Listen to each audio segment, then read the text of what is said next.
Hello. Sir साहब भैया sir साहब साहिब जी।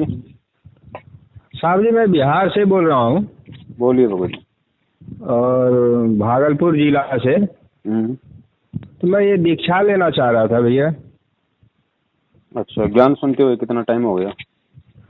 मुझे ज्ञान सुनते हुए तो करीब 4-5 महीने हो गए। गुरु जी के नियम पता है क्या क्या है? वही मैं सत्संग तो सुनता हूँ, उनमें उसी में कुछ नियम जो है उसको मैं सुनता हूँ बस। अच्छा, आपका व्हाट्सएप नंबर है ये? हाँ जी। आपका व्हाट्सएप नंबर है क्या? हाँ व्हाट्सअप नंबर तो होगा मेरा। नहीं होगा, नहीं चलता है क्या व्हाट्सएप मोबाइल पे, आपको पता है? हाँ व्हाट्सअप तो है मेरे मोबाइल। इसी नंबर पे? हाँ इसी नंबर पे। तो ये मेरा व्हाट्सएप नंबर है। मेरे को अपने मोबाइल से सब्सक्राइब लिख के भेजो कि मैं बिहार से हूँ, फिर मैं आपको एक वीडियो भेजूंगा 2 घंटे का। उस जी। वीडियो को आप ध्यान से सुनना। उसमें गुरु जी के क्या क्या नियम है, कैसे कैसे करना है, कैसे नहीं करना है। पहले आप वो जी 2 घंटे का वीडियो देख के समझ लेना कि आप इस नाम को निभा सकते हो या नहीं निभा सकते। जी। आपको लगे कि हाँ मैं ये सब नियम निभा लूंगा तभी मैं परमात्मा की भक्ति में कर सकता हूँ, तो आप उसके बाद फिर आप मुझे फोन करना, आपको पूरी विधि आपको समझा दी जाएगी। अच्छा जी। ऐसे हाँ। ऐसे भैया मैं पहले ये परम पूज्य संत श्री आसाराम बापू के हम भक्त हैं। हम्म। मैं उनसे दीक्षा लिया था। हम्म। तो मैं तो इनको ये तो मेरे गुरु हैं ही थे ही पहले। हम्म। और बाद में जब मैंने संत रामपाल जी महाराज का सत्संग सुना मोबाइल में, हम्म। तो फिर उनमें और इसमें अंतर लगा मुझे। हम्म। और ये संत रामपाल जी महाराज ये जो वो क्या बोलते हैं आप, वेद और शास्त्र से जो बताते हैं सबूत दे करके कि चारों वेद के बाद जो है सूक्ष्म वेद है। वो सूक्ष्म वेद जो है कबीर देव महाराज अपने मुख से बोले हैं। जी। तो इनमें और उनमें बहुत अंतर लगा मुझे। हमारे गुरु जी जो है, हमारे गुरु जी ने ब्रह्म तक का ज्ञान बताया कि ब्रह्म का उपासना करने के बाद आप ब्रह्मलोक में जा सकते हैं। और उसके बाद आप मुक्ति नहीं होगी, वहां जाकर आपको यही जन्म लेना होगा, मृत्यु लोक में ही आना पड़ेगा। तो उससे मोक्ष आपको नहीं मिलेगा। और संत रामपाल जी महाराज तो ये बताया कि इससे मोक्ष आपको नहीं मिलेगा। और हमारे गुरु जी बता रहे हैं कि आत्मा का ज्ञान करो। आत्मज्ञान जब हो जाएगा तो फिर आपको मोक्ष मिल जाएगा। तो दोनों में अंतर ये इतना ही है। तो आत्मज्ञान दिया आपको आसाराम जी ने? जी। आसाराम जी ने आपको आत्मज्ञान दिया क्या? नहीं आत्मज्ञान तो दिया नहीं उन्होंने, लेकिन उन्होंने रास्ता बताया कि इस करो, ऐसे करो, तो फिर आपको आत्मा ज्ञान हो जाएगा। जहाँ तक उनको ज्ञान था उन्होंने पूरी कोशिश की आप जी को ज्ञान देने की। हाँ जी हाँ। लेकिन भगत जी जिसको डॉक्टर बनना हो तो वो 8वीं या 10वीं तक के टीचर के पीछे थोड़े लगा रहेगा। नहीं नहीं है, जिसकी जहाँ तक जिसकी सेवा थी, जिसकी जहाँ तक जिसका काम था वो उन्होंने पूरा किया। हम आसाराम जी का कोई विरोध नहीं करते, हम उन्हें कोई गलत नहीं कहते, लेकिन संपूर्ण आध्यात्मिक ज्ञान आसाराम जी को नहीं है जी। अब आगे का ज्ञान चाहिए, मोक्ष चाहिए, तो उसके लिए संत रामपाल जी महाराज जी एकमात्र सदगुरु पूरे विश्व में है। सत्संग आप उनके सुन रहे हैं, ज्यादा आपको समझाने की आवश्यकता है नहीं। जी क्योंकि जब आपको आसाराम जी से आगे का ज्ञान लगा तभी तो आप जी हमसे बात कर रहे हैं। जी। तो गुरुदेव ने भी कहा है कि आप कंफ्यूज हो गया। अब पहले फिर मैंने अपने मन में सोचा कि अब क्या करूं मैं। कहा है कि शास्त्र के अनुसार तो गुरु को आप बदल नहीं सकते, लेकिन संत रामपाल जी महाराज बता रहे थे कि देखिए जब गुरु सही शिक्षा ना दे और आपको मालूम हो जाए कि ये गुरु हमारे सही नहीं बोल रहे हैं, सही शिक्षा नहीं दे रहे हैं, तो फिर आप गुरु बदल सकते हैं। नहीं, ये कौन से शास्त्र में लिखा कि गुरु नहीं बदल सकते? हमारे गुरुजी ही बता रहे थे ना इसके बारे में। गुरुजी बता रहे हैं, वो नहीं माननी। गुरुजी अगर शास्त्रों को आधार बता के जो बोल रहे हैं तो वो आधार देखो गुरुजी से कि गुरुजी कौन से शास्त्र में लिखा है, उसके बाद हमने माननी है। क्योंकि कोई भी गुरु जो है अपने घर का ज्ञान नहीं देता, गुरु शास्त्रों से निकाल के देता है। जी तो शास्त्रों में नहीं लिखा है, गुरु कुछ बोल रहा है तो वो चीज शिष्य को मान्य नहीं होना चाहिए। कर ठीक है, उस समय भगत जी हम सब की स्थिति ऐसी थी, हम सब ये बातें सोच ही नहीं सकते थे, किसी के दिमाग में आ गई तो इतनी हिम्मत नहीं होती थी कि हम गुरु के सामने ऐसे सवाल कर लें, जी जी है ना। बहुत सारी बातें हैं, लेकिन चलो परमात्मा ने दया करी, आप जी को सही समय पे ठोर ठिकाना परमात्मा का मिला, आगे का ज्ञान भी हुआ, सब कुछ परमात्मा ने बताया। भाई हमारे को कैंसर का रोग है, अगर एक डॉक्टर से ठीक नहीं हो रहा तो हम तो 50 डॉक्टर बदलेंगे ना। हाँ जी हमने तो रोग निवारण करवाना, तो हमारा तो भगत जी जन्म और मरण का रोग है, ये कैंसर से भी भयंकर है। जी जी अब आसाराम जी अगर काट दें या उन्होंने किसी का काटा हो जब, तो हम उनसे कटवा लें, हमें कोई दिक्कत नहीं। हाँ और संत रामपाल जी महाराज जी भी यही कहते हैं, भैया आप चाहे किसी भी गुरु की शरण में थे, वो गुरु चाहे कैसा भी था, और जब आपको आगे का ज्ञान मिल जाता है, आगे का यदि कोई गुरु मिल जाता है, तो पहले वाले गुरु की आपने निंदा चुगली नहीं करनी है, क्योंकि उसने अपने स्तर का आपको ज्ञान दिया। बिल्कुल वो अपनी जगह बिल्कुल ठीक था, हमने उसको बिल्कुल गलत नहीं बताना है, हमने किसी भी प्रकार की निंदा चुगली नहीं करनी है, वरना आगे वाले गुरु की भी फिर आप ऐसे करोगे जी, है कि नहीं। तो अब बिल्कुल सही ठिकाना आपको मिला है। और रही बात वर्तमान में नाम दीक्षा लेने की, तो नाम दीक्षा के विषय में आप जी को हमारी वीडियो देखकर पता चल ही गया होगा कि वर्तमान में जितने भी नामदान केंद्र हैं, ये सारे के सारे फर्जी हैं, डुप्लीकेट हैं। ये सतगुरुदेव जी की आड़ में धर्म को धंधा बनाया गया है उनके परिवार और रिश्तेदारों के द्वारा। बिल्कुल बिल्कुल, क्योंकि गुरु जेल में है और बाहर उनके नाम से पाखंड हो रहा है, ज्योति पाठ के नाम पे ठगी हो रही है, तो ये किसी को भी स्वीकार्य नहीं होना चाहिए। और यदि नामदान केंद्र सही हैं तो फिर हमें गुरु जी का आदेश हमारे को देखना चाहिए, और इन लोगों ने वो आदेश दिखाना चाहिए कि गुरु जी ने कौन से सत्संग में कहा था, कौन सी पुस्तक में लिख के गए हैं, या फिर वर्तमान में जहां भी गुरु जी बैठे हैं जेल में, तो जेल से गुरु जी का वर्तमान का हमारे को वीडियो ला के दिखा दो, वीडियो नोट ऑडियो, ऑडियो नहीं वीडियो ला के दिखा दो, जिसमें गुरु जी बोल रहे हो कि भाई बाहर जितने भी नामदान केंद्र खुले हुए हैं वो मेरा आदेश है, तो हम मान लेंगे, हम कोई उंगली नहीं उठाएंगे जी। लेकिन कोई भी चीज दिखाने में ये लोग सक्षम नहीं है, क्योंकि सारा का सारा ये पाखंड फर्जीवाड़ा है। दूसरी बात, जो भक्ति छोड़कर आप आए हो, इस भक्ति में आए हो, तो ये भगत जी सत भक्ति मार्ग है। इस भक्ति मार्ग में झूठ, पाखंड, छल, कपट, राग, द्वेष, ईर्ष्या का नामो निशान नहीं है। ठीक है, अज्ञानता के कारण चाहे शिष्य या चेला चाहे कुछ भी इस मार्ग में कुछ भी चाहे बाधा खड़ी कर दे, लेकिन परमात्मा परमात्मा है, वो सत्य है, उसका विधान सत्य है, उसका ज्ञान सत्य है, उसका मार्ग सत्य है। और जो जिसको मोक्ष चाहिएगा, जो ज्ञान समझ के इस मार्ग से जुड़ेगा, उसके लिए कोई चीज बाधा उत्पन्न नहीं होगी जी। तो वर्तमान में जब तक सतगुरु रामपाल जी महाराज जी हिसार जेल से बाहर नहीं आ जाते हैं, तब तक उनसे जुड़ने का यदि पूरे विश्व में यदि कोई एकमात्र रास्ता है, तो सबसे पहला रास्ता तो है कि हम उनसे जुड़ने से पहले उनके विधान को समझें, उनकी भक्ति को समझें, हम उनके सत्संगों को समझें। और सत्संगों को समझ के हमें इतना विश्वास हो जाना चाहिए, क्योंकि भगत जी देखो, बार बार यदि हम अगर एक ही जगह यदि बार बार यदि हम ऑपरेशन करवाएंगे, तो भगत जी एक समय ऐसा आ जाएगा कि टाँके लगना भी मुश्किल हो जाएगा, वो बिगड़ जाएगी वो खाल। जी जी। तो हमने बहुत सारे ऑपरेशन, हमने पहले अन्य गुरुओं की शरण लेके अन्य डॉक्टरों के पास जाके हमने बहुत सारे ऑपरेशन करवा लिए हैं। अब ये फाइनल ऑपरेशन है, तो इस ऑपरेशन में हम वो गलती ना करें जो हम पहले देखा देखी में या नासमझी में हम कर चुके हैं। तो सबसे पहले तो गुरु के ज्ञान को आधार बनाओ, ढंग से सत्संग सुनो, चाहे 1 साल सत्संग सुनो, 2 साल सुनो। गुरु जी ने कभी नहीं कहा कि तुम तुरंत तुम्हें मालूम पड़ते नाम ले लो, नहीं। गुरु जी ने कहा कि बेटा नाम लेने से पहले इस ज्ञान को अच्छी तरीके से आधार बना लेना, और इस ज्ञान को समझ के अपने गुरु पे नाम लेने से पहले तुम्हें अगर कोई भी शंका हो अपने गुरु पे, किसी भी चीज पे, कोई भक्ति मार्ग पे, उनके मंत्रों पे, किसी भी प्रकार की कोई शंका हो, तो 1000 बार पूछो, गुरु से पूछो, गुरु के चेलों से पूछो।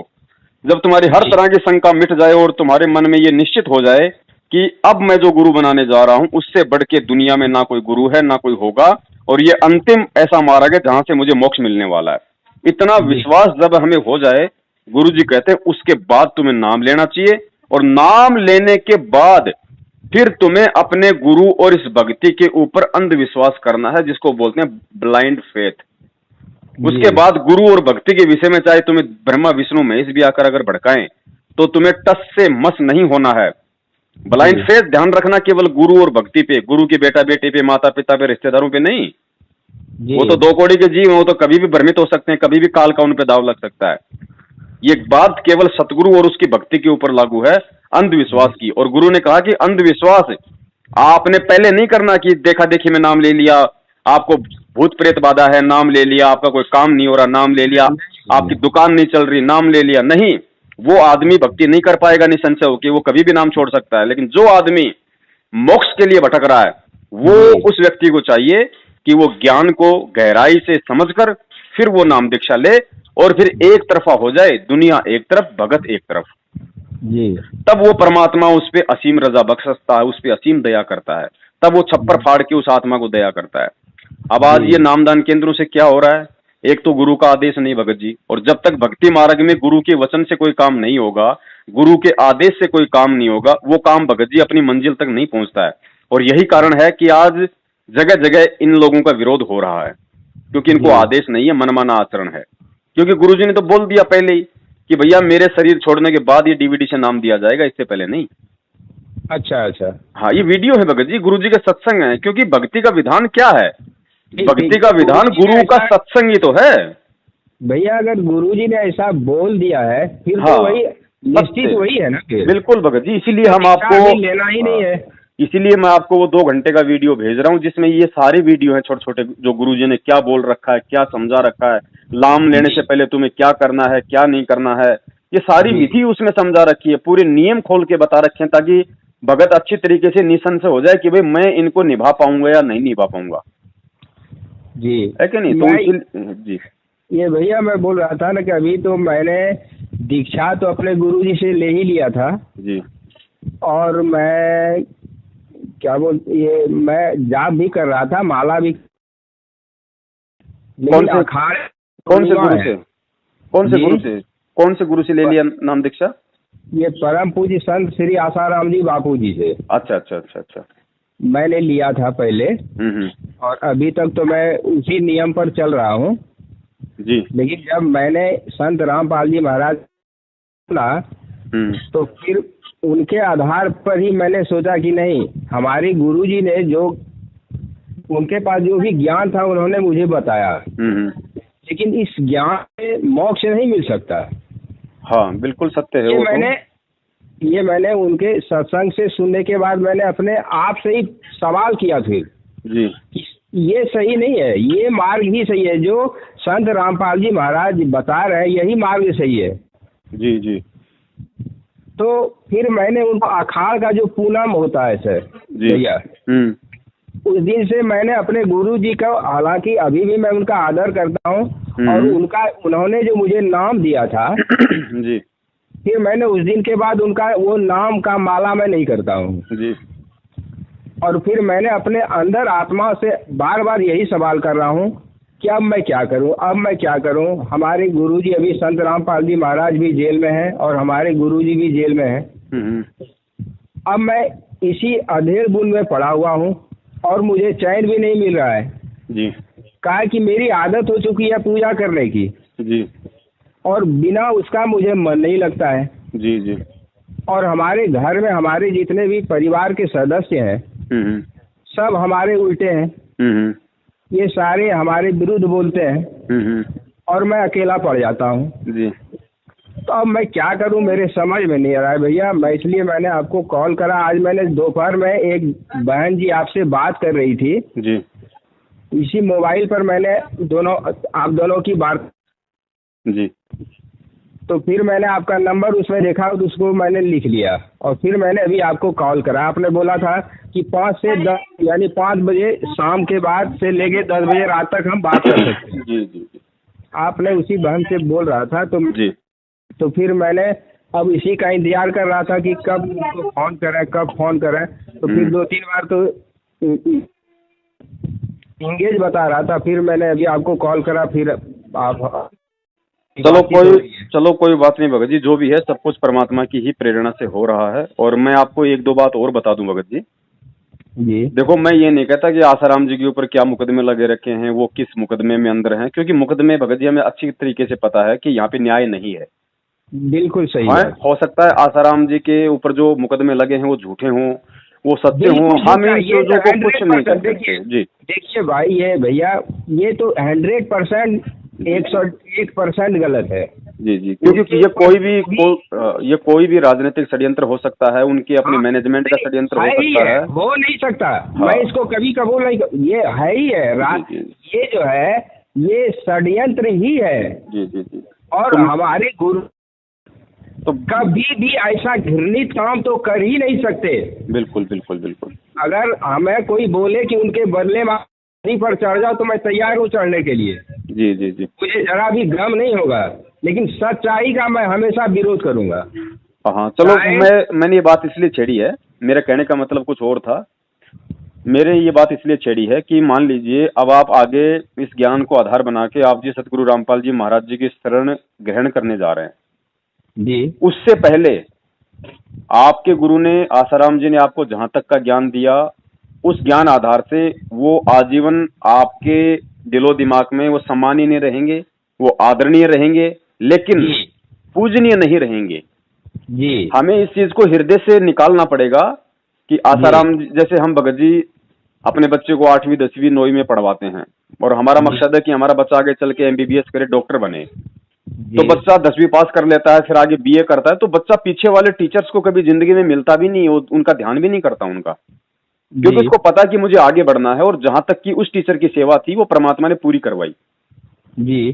तो जहां तक की आध्यात्मिक यात्रा इन संतों के पास थी, इन्होंने अपने स्तर पे इन्होंने वो ज्ञान देने की पूरी कोशिश की और इन्होंने दिया। जी। भले ही इनके पास में भाई वो मोक्ष मार्ग नहीं है, मोक्ष मंत्र नहीं थे, लेकिन जो दुनिया में अन्य जो लोग जो जीवात्माओं को भक्ति से दूर कर रहे हैं, जो उल्टे सीधे काम करवाते हैं, उनसे तो अच्छा है कि एक संत ने कम से कम उन लोगों को बुराइयों से बचाए रखा और उनके अंदर एक वो भक्ति की भावना एक मतलब की उपजाए रखी, वो गुरु परंपरा उन्होंने बनाए रखी। लेकिन जैसे ही आप संत रामपाल जी महाराज जी के जी जी, और जैसे ही आप संत रामपाल जी ने इस मार्ग पर मैं तो बच्चा क्या बिल्कुल दूध पीता बच्चा था, मैं तो कुछ जानता ही नहीं था आध्यात्मिक क्या होती है। जी जी। तो दास का कहने का मतलब ये है, दास का कहने का मतलब ये है, अब आप संत रामपाल जी महाराज जी के सत्संग सुन रहे हैं, गहनता से आप जी और सुन लीजिए, 2 महीने सुन लीजिए, 3 महीने सुन लीजिए, उसके बाद में आपके दिलो दिमाग में ये बात कंफर्म हो जानी चाहिए जी कि भाई अब मेरा आसाराम जी से किसी भी प्रकार का कोई संपर्क, कोई कांटेक्ट, मतलब एक वो पूजनीय भाव में बिल्कुल नहीं हो सकता। आप किसी को ये भी नहीं कहोगे उसके बाद में कि आसाराम जी मेरा गुरु है। संत रामपाल जी से जुड़ने के बाद भैया ये तो मैं कह सकता हूँ गुरु हमारे थे नहीं, गुरु है की बात कर रहा हूँ मैं, थे की नहीं कर रहा, मैंने कहा गुरु हैं जी संत रामपाल जी से जुड़ने के बाद, क्योंकि भगत जी आत्मा का पति एक होता है। जी जी। पहले आपने क्या किया, जैसे को भगत जी कोई लड़की शादी करके अपने अपने अपने ससुराल में चली जाती है जी, वो उसका एक नया जीवन शुरू होता है जी। उससे पहले उस लड़के ने अपने जीवन में 100 गलतियां की होंगी, कुछ भी किया होगा, लेकिन वो भूलकर भी जिक्र नहीं करती ससुराल में कि भाई मेरे पहले ऐसे भी संपर्क थे, मेरे ऐसे भी संपर्क थे, क्योंकि उसको पता है कि यदि ये बात यदि मेरे पति को मालूम पड़ेगी, ससुराल वालों को मालूम पड़ेगी मेरे अगर पिछले रिश्तों की, तो हो सकता है उनके मन में भी मेरे प्रति दोष आ जाए। तो कहने का मतलब है हमें उन चीजों को वहीं पे समाप्त कर देना है, हमें उनको किसी भी तरीके से, मतलब हमारा उनसे अब कोई रिश्ता ही नहीं है भगत जी एक तरीके से, क्योंकि आत्मा का पति एक होता है, 2 नहीं होते भगत जी। हमने पिछले जन्मों में क्या गलतियां की, हमारा पति कौन था क्या नहीं था, वो चीजें हमें सब कुछ भूलनी पड़ेगी, हमें छोड़नी पड़ेंगी। हमें भूल कर भी ठीक है भाई, अगर संतों का कोई नाम आ जाए तो एक जिक्र करना एक बात अलग है, लेकिन उस मतलब पूज्य भाव से आप कभी भी उनका जिक्र मत कर देना, वरना आपकी अपने वर्तमान पति के प्रति, क्योंकि वो परमात्मा अंतर्यामी है, उसको बताने की जरूरत नहीं है भगत जी, वो तो हमारे हृदय में बैठा हुआ है, वो तो मन की सोच से भी वाकिफ है। जी जी। तो किसी भी प्रकार का जो पूज्य रूप में या फिर इष्ट रूप में ना किसी देवी देवता का भाव अंदर आना चाहिए, ना किसी अन्य किसी संत या महापुरुष का भाव अन्य आना चाहिए, सिवाय वर्तमान गुरु के। जी। तो इतना सब कुछ आप जी पहले ही अपने आप को तैयार कर लीजिए, और ये सब कुछ अपने आप को तैयार करने के लिए अगर कोई वस्तु आधार है तो केवल सतगुरु के सत्संग है जी। तो पहले आप जी सत्संग सुनिए भगत जी, कोई जल्दबाजी नहीं है। परमात्मा यहाँ पे दुनिया को नाम ही देने आए हैं, उनका मोक्ष ही करने आए हैं, जिसकी इच्छा है मोक्ष करवाने की। तो ऐसा नहीं है कि भाई गुरुजी तो निकल जाएंगे, गुरुजी निकल जाएंगे तो भी 1000 वर्ष तक ये मार्ग चलेगा। जी जी। अभी तो बहुत समय पड़ा है आपके पास में, जल्दबाजी की कोई वो जरूरत नहीं है। आप जी महीने भर सत्संग और सुनिए, 2 महीने सुनिए, वीडियो में आपको अभी डाल रहा हूँ, वीडियो भी आप जी ध्यान से सुनिएगा। जब एक एक चीज, एक एक जब कंसेप्ट आपका क्लियर हो जाए जी, उसके बाद में आप जी फिर संत रामपाल जी महाराज जी से आप जी जुड़ने की सोचिए। और उसके बाद में फिर आपको नाम दीक्षा की जरूरत नहीं है वर्तमान में, जब तक वो जेल से नहीं आ जाते हैं तब तक आप जी, उनसे संकल्प विधि से आप उनसे जुड़ सकते हैं। संकल्प जी, जो विधि होगी उसी का मैं आपको वीडियो भेज रहा हूं। अगर आपको जी, विश्वास होगा, ज्ञान आधार होगा, तो भगत जी यकीन मानना वो संपूर्ण लाभ परमेश्वर आपको देंगे, जी, जो लाभ परमात्मा एक मर्यादित भगत को दिया करते हैं। और जी, जी, अमर्यादित भगत जिसके पास चाहे सारे नाम हो, चाहे गुरु जी का बेटा हो, उसको भी भगत जी 1 टका लाभ नहीं मिलेगा, क्योंकि ये सत भक्ति है। इसमें कोई पक्षपात नहीं है, कोई इसमें वंशवाद या फिर ये परिवारवाद नहीं है। और जी, जबरन ये लोग वंशवाद को पाले हुए बैठे हैं, ये लोग अपने परिवारवाद को पाले हुए बैठे हैं, ये लोग जी, संत रामपाल जी को जगत गुरु के बजाय अपने घर का गुरु समझ बैठे। और यही कारण है कि ये लोग ना तो गुरु को समझ पाए, ना उनकी भक्ति को समझ पाए, ना उनको ज्ञान को समझ पाए, और जिस कारण से ये काल के मोहरे बन गए। ये खुद भी अपना जी, जीवन नाश कर रहे हैं और इनके पीछे सैकड़ों हजारों की संख्या में लोग लग के वो भी अपना जीवन सत्यानाश कर रहे हैं। भगत जी, जी, जी, आप जी का शुभ संस्कार कहिए या आप जी का अच्छा समय कहिए, जो आपको समय रहते हमारी वीडियो मिले, सच्चाई जानने की आपने भी कोशिश की, क्योंकि एक एक सभ्य इंसान, एक विवेकी इंसान वही होता है। जी, क्योंकि कबीर साहब कहते हैं कि कहे कबीर सोए जन मेरा, जो नीर खीर का करे निबेरा। जो दोनों जी, तरफ की बातें सुनेगा ध्यान से, विवेक से, धैर्य से, उसके बाद में जी, वो निर्णय करेगा कि क्या सही है और क्या गलत है। तो मैं जी, आपको वीडियो भेज देता हूँ। आपका यही नंबर है व्हाट्सएप का? जी, यही नंबर मैं है, इसी नंबर पे हमारा ही आपको, मोबाइल है। ठीक है, मैं इसी नंबर पे आपको वीडियो भेज रहा हूँ। समय जी, मिले आप उस वीडियो को पूरा देखिएगा। उसके जी, बाद में आप जो खुद ज्ञान को आधार बनाकर चिंतन कीजिए, मनन कीजिए, विचार कीजिए। और मैं आपसे जी, बार बार फिर मैं आपसे प्रार्थना करूंगा कि अब जी, आपको पहली बार आपको असली आत्मा का पति मिलने जा रहा है। और मैं जी, चाहूंगा कि वो पति आपका आजीवन रहे, अंतिम श्वास तक रहे। इसके लिए अच्छा, ज्ञान आधार जरूरी है, ताकि उस पति के अलावा हमारे मन में किसी गैर व्यक्ति यानी गैर संत या गैर पुरुष या अन्य किसी व्यक्ति के प्रति मतलब कोई वो भाव ना आए जो भाव हमारा हमारे सतगुरु के प्रति होना चाहिए। वरना जी, वो अंतर्यामी है, तुरंत दूर हो जाएगा वहां से, तुरंत। क्योंकि जी, परमेश्वर की वाणी है कि गुरु भगता मम आत्म सोई, और उसके हृदय में रहूं समोई। गुरु भगता यानी वो कबीर साहब कह रहे हैं कि जो गुरु का भगत होगा ना, वो मेरी असली आत्मा है। गुरु भगता मम आत्म सोई, और वाके जी, हृदय रहूं समोई। यानी जो अपने गुरु के संपर्क में रहेगा, जो अपने गुरु के हृदय में समाया रहेगा, जो गुरु भगत होगा, जो पतिव्रता आत्मा होगी, वो परमेश्वर जी, कहते हैं मैं केवल उसी के साथ हूं, अन्य के साथ नहीं। जी, तो सबसे पहले इस ज्ञान से ये क्लियर कंसेप्ट कर लो कि संत रामपाल जी कौन है। क्योंकि जी, जैसे ही अगर आप संकल्प नाम दीक्षा लोगे तब तो आपको कोई दिक्कत नहीं होगी, कोई भी आपको भ्रमित करने वाला नहीं है। आपको कोई भी शंका होगी तुरंत आप जी हमें फोन कीजिए, गुरु जी के सत्संग सुनिए। और यदि आपने इन पाखंडियों के यहाँ से यदि फर्जी नामदान केंद्रों से यदि आपने नाम ले लिया, तो नाम जी, तो भगत जी परमात्मा का है, नाम गलत नहीं है। जी, लेकिन एक तरफ आप उस नाम की भक्ति भी करोगे, और दूसरी तरफ ये लोग आपको उल्टे सीधे आदेश बता बता के, दान धर्म के नाम पे उल्टे सीधे आदेश बता बता के आपकी मर्यादाओं का खंडन करवाते रहेंगे। जिस वजह से जी, एक तरफ तो आप टायर में हवा भर रहे हो और दूसरी तरफ जी, उसमें से कोई हवा निकाल रहा है, तो क्या फायदा जी, फिर, कोई फायदा नहीं।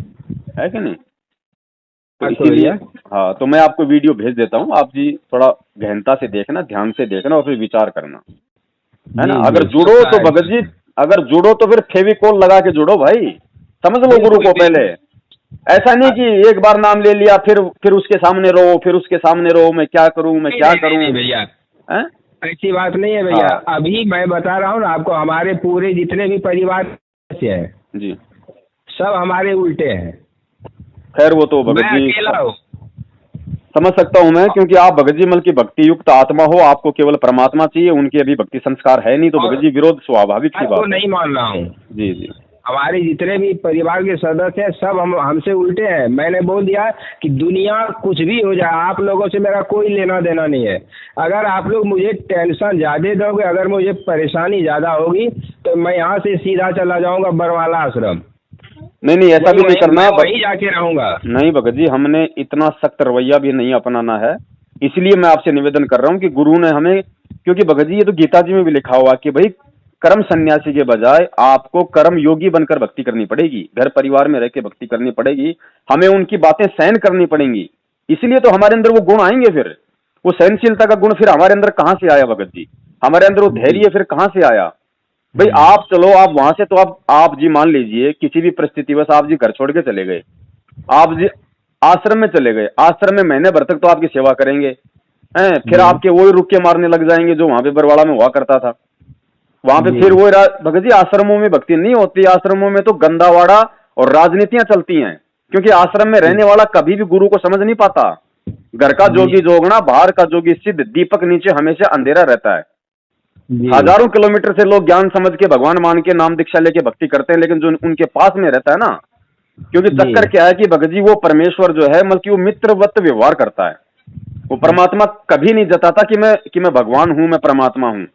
वो एक साधारण संत के रूप में आया हुआ है और वो सभी के साथ में मित्रवत व्यवहार करता है, और मित्रवत व्यवहार करने के कारण लोग उसको मित्र जैसा ही समझ लेते हैं।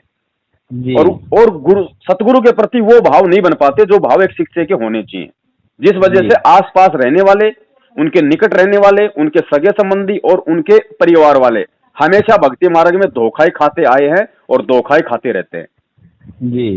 तो हमारा सौभाग्य कि हम परमेश्वर से मतलब सैकड़ों किलोमीटर दूर थे। हम उनके परिवार से हम लोग दूर थे, हम उनकी रिश्तेदारी में नहीं थे। नहीं भगत जी, हम भी आज संगत को ठग रहे होते, कोई उल्टे सीधे कुकर्म करके अपने कर्म खराब कर रहे होते। तो ज्ञान को आधार बनाना जरूरी है भगत जी। बच्चों के साथ रह के, घर परिवार के साथ ही रह के भक्ति करनी है। गुरुजी ने बताया कि जो रिश्तेदारियां 7 जन्मों का हमारा रिश्ता है, हमने बेवजह उनसे कोई झगड़ा मोल नहीं लेना। ठीक है, वो अगर हमारी बात नहीं मान रहे हैं तो हम उनकी बात क्यों माने? क्योंकि आत्म कल्याण का मार्ग एक ऐसा मार्ग है, गुरुजी ने बताया कि सांसारिक मार्ग में, सामाजिक व्यवहार में इंसान को अपने माता पिता से सलाह मशवरा करके ही कोई काम करना चाहिए। ठीक है, लेकिन आध्यात्मिक मार्ग एक ऐसा मार्ग है, आत्म कल्याण के मार्ग में यदि आपको समझ में आ गया और आपके माता पिता भाई बंधुओं को या आपके पति पत्नी को समझ में नहीं आ रहा है, तो भगत जी आपने उनकी भी नहीं माननी, चाहे वो कितने प्यारे हो, चाहे कितने आप उनके ऊपर डिपेंड हो। फिर आपको परमात्मा पे ही डिपेंड होना पड़ेगा, एक तरफ होना पड़ेगा। फिर परमात्मा आपके साथ भी खड़ा रहेगा। जो भगवान के लिए इतना संघर्ष करेगा, भगत जी इतिहास उठा के देख लो, काल लोक की भक्ति के भगवान और उनके भक्तों की आप जी हिस्ट्री उठा के देख लो। श्री कृष्ण जी के लिए श्री सुदामा जी ने कितना त्याग किया है। फिर अंत में सुदामा जी जैसा कोई सुखी हुआ? कोई नहीं हुआ। परमात्मा ने उनका महल बना दिया, उनको सर्व है, उनको सुख दिया, उनको धन धान्य से उनको परिपूर्ण कर दिया, है कि नहीं? तो ये कोई सा भी आप इतिहास उठा के देख लीजिए, जिसने गुरु पे विश्वास किया है, जिसने परमात्मा पे विश्वास किया है, अंत में परमात्मा उसके साथ में खड़ा हुआ मिला है। बाकी भगत जी दुख संकट परेशानियां तिरस्कार बेइज्जती अपमान, ये तो भगत जी ये तो भगत की मतलब ये कह लीजिए कि ये तो भगत के मतलब गहने हैं, ये तो भगत को मिलेंगे ही मिलेंगे, ये तो भगत को फ्री में मिलेंगे जी। क्योंकि हम परमेश्वर के मार्ग पे चल रहे हैं, हम काल भगवान के लोक से निकलने की तैयारी कर रहे हैं जी। और भगत जी आप जब तक बीड़ी पीते हैं, शराब पीते हैं, उल्टे सीधे काम करते हैं, तो आपके 50 यार मिल जाएंगे जी। जिस दिन आप उनका संग छोड़ दोगे, बुराइयां छोड़ दोगे, आपकी बुराई शुरू हो जाएगी जी। तो इसका यह मतलब है कि आप सत्य के मार्ग पे निकल पड़े जी। तो इसलिए ज्ञान को आधार बनाना इस भक्ति मार्ग में सर्वप्रथम है। ना हमें किसी से कोई स्वार्थ होना चाहिए, ना किसी को हमारे से कोई स्वार्थ होना चाहिए। लेकिन ये काल एजेंट, सतलोक आश्रम मैनेजमेंट वाले, इनका मकसद सिर्फ और सिर्फ एक बार 10 रुपए की ज्ञान गंगा फेंको, क्योंकि ज्ञान तो उसमें परमात्मा का है, आत्मा तुरंत जागृत हो जाती है। उसको बेचारे को कुछ मालूम नहीं पड़ता क्या सही है क्या गलत है, वो नाम ले लेता है। नाम लेने के बाद फिर वो उसका सिस्टम शुरू हो जाता है। फिर वो बोलेगा भगत जी मेरे तो यहाँ दर्द है, मेरे वहां है, मेरे ये परेशानी है। फिर वो क्या करेगा? वो बोलेंगे भैया प्रार्थना लगाओ। आपको क्या पता क्या प्रार्थना है, कहाँ लगानी है? आपको नंबर पकड़ा देंगे, लो जी ये 4 नंबर इशार के, आप उन नंबरों पे फिर प्रार्थना लगाओगे। वहां पे बैठे हुए हैं ठग, वो कहेंगे भैया गुरुजी का आदेश आ गया, ज्योति करवा दो, गुरुजी का आदेश आ गया, 15,000 रुपए पाठ का जमा करा दो। अब आप पड़ गए धर्म संकट में कि भाई गुरु का आदेश, मेरे घर में 1 रुपया नहीं करवाऊं तो मर गया, यदि करवा दिया तो मर गया। मेरे तो खाली पेट में दर्द था। बाद में समझ में आती है कि मैं चाहता तो 2 रुपए की टेबलेट लेके ठीक करवा सकता था, लेकिन भावनाओं में बह के मैंने इन ठगों की यहाँ पे प्रार्थना लगवा दी, फालतू में 15,000 रुपए का दंड मेरे सिर पे रख दिया गया जी। तो भगत जी हमें ज्ञान को भी आधार बनाना है। बहुत सारे भगत हैं छोटा मोटा कोई, अब आज एक बहन का फोन आया, बोले भगत जी बोले मुझे एलर्जी हो रही है। बोले मैंने गुरुजी से प्रार्थना लगाई। अरे भैया एलर्जी हो रही है तो वो डॉक्टर भी तो भगवान ने बना रखे हैं, वो किस लिए बनाए? जी। वो किस लिए बनाए? बोले तो भगवान है, क्या भगवान ठीक नहीं कर देगा? अरे भगवान तो ठीक कर देगा, भगवान है भाई। वेदों में लिखा है, परमात्मा ने बता दिया कि वो परमात्मा तीनों लोकों में प्रवेश करके सबका पालन पोषण करता है, सबको खाना वो परमात्मा दे रहा है ना। जी। तो मैंने कहा बहन जी बैठ जाओ अपने घर पे, फिर काम धाम करने की जरूरत क्या है? रोटी पकाने की जरूरत क्या, आटा लगाने की जरूरत क्या? भगवान अपने आप तुम्हारे मुंह में ठूस देगा। फिर उसके समझ में आया हाँ कि भैया जो कर्म है वो तो करना पड़ेगा। तो कर्म है भगत जी, हमें छोटी छोटी चीजों के लिए, इन चीजों के लिए, हर चीज पे हमारे को इस ज्ञान को आधार बना के चलना पड़ेगा।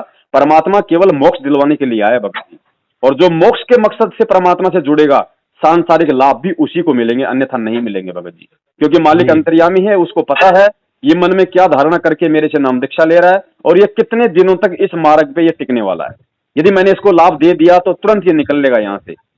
भगत जी जब मुसीबत आती है तो जो डॉक्टर लोग झाड़ फूंक करने वालों का जो विरोध करते हैं ना, ये पाखंडी हैं, ये फालतू में लोगों को गुमराह करते हैं, और जब उसी डॉक्टर के जब कोई दिक्कत हो जाती है, जब उसके साथी डॉक्टरों से भी ठीक नहीं होती है, बड़े बड़े हॉस्पिटलों से ठीक नहीं होती है, तो वही डॉक्टर को जब कोई ये कहेगा ना कि हमारे गांव के अंदर वो नाथुराम माली झाड़ा मारता है और वहां से बहुत सारे लोग ठीक हो गए, वो तुरंत लेके गाड़ी दौड़ पड़ेगा वहां पे। वो नहीं देखेगा उस समय कि नाथुराम जी कौन है क्या नहीं है, उसको अपना रोग निवारण करवाना है।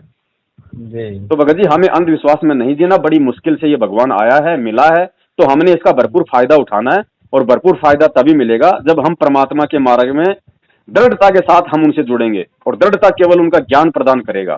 तो पहले अच्छे से ज्ञान समझ लो भगत जी, जो भी कमी बेची जहां भी आपको कोई भी लगे कमी, कोई भी बात हो भगत जी वो क्लियर करो, सत्संग सुनो, नहीं समझ में आए हम दासों को फोन करो जी। उसके बाद भगत जी आप परमात्मा से जुड़ो, ताकि फिर आपको कोई भ्रमित ना कर सके। क्योंकि भगत लोग कहते हैं हाँ भगत जी हमने ज्ञान सुन लिया, भगत जी समझ में आ गया, ले लो भाई नाम ले लिया। अब नाम लेने के बाद फिर वो कभी यूट्यूब चला रहा है तो यूट्यूब पे आ रहा है बरवाला कांड में संत रामपाल जी महाराज जी के वहां पे 25 बंदूकें मिली, संत रामपाल जी महाराज जी के बरवाला आश्रम में आलीशान स्विमिंग पूल मिला। फिर कहेगा यार ये गुरुजी को स्विमिंग पूल की जरूरत क्या थी? गुरुजी तो हमें तो कहते हैं कि सादा जीवन जियो, गुरुजी ने स्विमिंग पूल बना रखा था। अरे यार गुरुजी अगर भगवान है तो गुरुजी को इन बंदूक वालों की क्या जरूरत थी भाई? है ये तरह तरह की फिर खरपतवार उसके दिमाग में आ जाएंगी, फिर वो गुरु के प्रति उसके मन में संशय हो जाएगी, फिर वो गुरु भगत रहा। इसलिए परमात्मा कहते हैं कि यदि भक्ति करनी है तो भक्ति का आधार सर्वप्रथम है शास्त्र। शास्त्रों से कौन गुरु सच्चा है ये पहचान कर लो, और जब ये पहचान हो जाए कि वो गुरु सच्चा है, उसके बाद शास्त्र को रख दो एक तरफ, फिर वो गुरु क्या वचन बोल रहा है हमें उस पे चलना है, तब हम भक्ति मार्ग में सफल होंगे। हाँ ठीक है भगत जी, मैं आपको वीडियो भेज रहा हूँ, आप जी उसको देखना, गहनता से विचार करना, और जब आपकी इच्छा हो, आपकी आत्मा अंदर से कहे कि वास्तव में अब सिर्फ मुझे मोक्ष के मार्ग पे चलना है, मुझे कि आत्म कल्याण ही करवाना है, दुनिया से मुझे कोई लेना देना नहीं, उसके बाद में आप जी उसी वीडियो में जो संकल्प नाम दीक्षा की विधि बताई गई है, उस विधि से आप जी अपने घर में कल से ही आप जी परमात्मा को बैठा सकते हैं, अपनी भक्ति शुरू कर सकते हैं, और जैसे ही गुरु जी आए तुरंत आप परमात्मा से नाम दीक्षा ले सकते हैं। तब तक आप जो संकल्प विधि के माध्यम से आप जो आरती करेंगे, आप जो देसी घी का जोत जलाएंगे, परमात्मा के सत्संग सुनेंगे, जो पांचों यज्ञ आप जो करेंगे, उससे भगत जी आपका क्या है कि मतलब भक्ति रूपी खेत जो है वो संवर जाएगा। संवरने का मतलब है जैसे गुरु जी ने बताया कि ये पांचों यज्ञ करने से हमारी आत्मा और हृदय जो है साफ होता है, निर्मल होता है। जिस प्रकार हम खेत में बीज डालने से पहले भगत जी हम उसको कितना उसकी सिंचाई करते हैं, उसकी ढुलाई करते हैं, उसमें से झाड़ झंकार उखाड़ते हैं, उसको एक अच्छा सा मतलब वो बनाते हैं हम लोग मैदान, और जब साफ हो जाता है फिर हम उसमें बीज डालते हैं। तो गुरु जी कहते हैं कि तुम इस भक्ति रूपी खेत को मेरे आने तक अच्छे से इसको संवारो, तैयार करो, सत्संग सुनो, नियम निभाओ, पांचों यज्ञ करो, परमात्मा का घर में देसी घी का दीपक जलाओ, एक तरीके से अपने घर को आश्रम बना लो, और जैसे ही मैं बाहर आऊंगा तो तुम्हारे संवरे सवराई खेत में, उस भक्ति रूपी खेत में अपना नाम रूपी बीज डाल दूंगा। तो भगत जी जब खेत सवरा हुआ है और जब परमात्मा बीज डालेगा तो फसल तुरंत खड़ी हो जाएगी। जी। अब ये क्या कर रहे हैं भगत जी, ये लोग मतलब कि बंजर में और वो अनमोल बीज को फेंक रहे हैं, बंजर जमीन में अनमोल बीज को फेंक रहे हैं, तो भगत जी उसको तो कबूतरी खाएंगे, वो नहीं उगेगा। जी। और यही कारण है कि आज ये लोग जितनों को भी नाम दे रहे हैं उनमें से 90% लोग या तो भक्ति छोड़ रहे हैं, या फिर गुरुजी में दोष देख रहे हैं, या फिर बेचारे क्या करें क्या ना करें, ना घर के ना घाट के धोबी के कुत्ते वाली उनकी हालत हो रही है, क्योंकि वो ज्ञान को समझ के नहीं जुड़े, देखा देखी में जुड़ गए। जी। और आज उनके फोन आ रहे हैं भगत जी क्या करें, 4 महीना हो गया भगत जी सतनाम ले लिया, लाभ नहीं मिल रहा। अरे सतनाम को कोई सच्चा महापुरुष देता है, सतनाम को पाखंडी नहीं देता जी। अब इन्हें ये नहीं पता, नाम की महत्वता नहीं पता कि नाम की महत्वता क्या है। 4 महीने का फिक्स कर रखा, 4 महीने में सतनाम मिल जाएगा। अरे भैया, जब आश्रम में गुरुजी थे तो गुरुजी तो अंतर्यामी है। परमात्मा तो कहते हैं कि बिन ही रसना नाम चलत है, निर्वाणी से नेहा, गरीबदास बोडल में दीपक, छाननी नहीं स्नेहा। परमात्मा को तो भगत के अंदर की भक्ति यूं दिखाई देती है जैसे हमारे को दर्पण में हमारा चेहरा दिखाई देता है। तो परमात्मा उसको सतनाम दिया करते थे कि भाई अब इसके जो प्रथम मंत्र की भक्ति है इसकी हो गई पूरी, और इसने कोई मर्यादा का हनन नहीं किया, तो परमात्मा उसको दूसरा नाम दिया करते थे कि अब ये दूसरे नाम के लायक हो गया, ये दूसरे नाम पे अभी टिका रहे। तो अब भगत जी एक बात बताओ, अब इनसे लोग सतनाम लेने जा रहे हैं। पहली बार तो इन नामदान केंद्र वालों के नाम खंडित। दूसरी बात भगत जी, मैं सतनाम लेने जा रहा हूं और मैं अपने घर से बीड़ी पी के जा रहा हूं, शराब पी के जा रहा हूं। इन्हें क्या पता भगत जी कि मैं बीड़ी पी के आया हूं, मैं तो मर्यादा खंडित कर दी। इनके पास में कौन सा थर्मामीटर है? तो ये सारा ड्रामा चल रहा है। हमें ड्रामे में नहीं फंसना भगत जी, ज्ञान समझ के और परमात्मा को परमात्मा मान के उसके बाद में जुड़ो भगत जी, निसंशय होके। चाहे दुनिया कुछ भी कहे, फिर चाहे इधर से उधर, हमें फिर ये टेंशन नहीं होना चाहिए कि गुरुजी जेल से बाहर आएंगे नहीं आएंगे, गुरुजी कब आएंगे। अरे जब हमने ज्ञान को ही गुरु बना लिया तो वो तो परमेश्वर है भैया, उसका कोई रूप नहीं है। वो तो किसी भी रूप में कहीं भी आ जाएगा। वो तो दिन में 50 बार सतलोक जाता है, 50 बार आता है। वो एक रूप में हिसार जेल में बैठा हुआ, एक रूप में अपने हर एक भक्तात्मा के पास में बैठा हुआ है। जब ब्रह्मा विष्णु महेश 4 रूप बना सकते हैं, दुर्गा 8 बना सकती है, काल भगवान 1000 रूप बना सकता है, अक्षर पुरुष 10,000 रूप बना सकता है, तो ये तो सबका बाप है, ये तो अनंत रूप बना सकता है। इसको आप जेल में क्यों देख रहे हो? जी। तो बड़े भाई, ये विश्वास को हमें पहले सदगुरु पे दृढ़ करना पड़ेगा, तब ये नाम आगे चलेगा, तब ये भक्ति आगे चलेगी। ऐसे तो भगत जी फिर तो हर कोई पार हो जाएगा लेके नाम गुरु का। तो दास निवेदन करेगा, बहुत ज्यादा समय हो गया है, आपके पास भी इतना समय नहीं होगा। दास के पास भी बहुत सारे फोन आ रहे हैं, तो अभी मैं आपके इसी नंबर पे वीडियो भेज रहा हूँ, आप जी ध्यानपूर्वक सुनना और परमेश्वर दया करें। फिर आप जी खुद ही निर्णय करना इस चीज का कि मुझे जल्दबाजी में इन पाखंडियों से फर्जी नामदान लेके, मतलब वहां पे जाके जैसे जो गाय भैंस होती है वो खुट्टे के बन जाती है, वो गुलाम बन के, या फिर मुझे स्वतंत्र जो मतलब की सतगुरु का घोड़ा बन के रहना मुझे। जी ठीक है भगत जी। जी सत साहिब, जय हो बंदी छोड़। सत साहिब भैया, सत साहिब।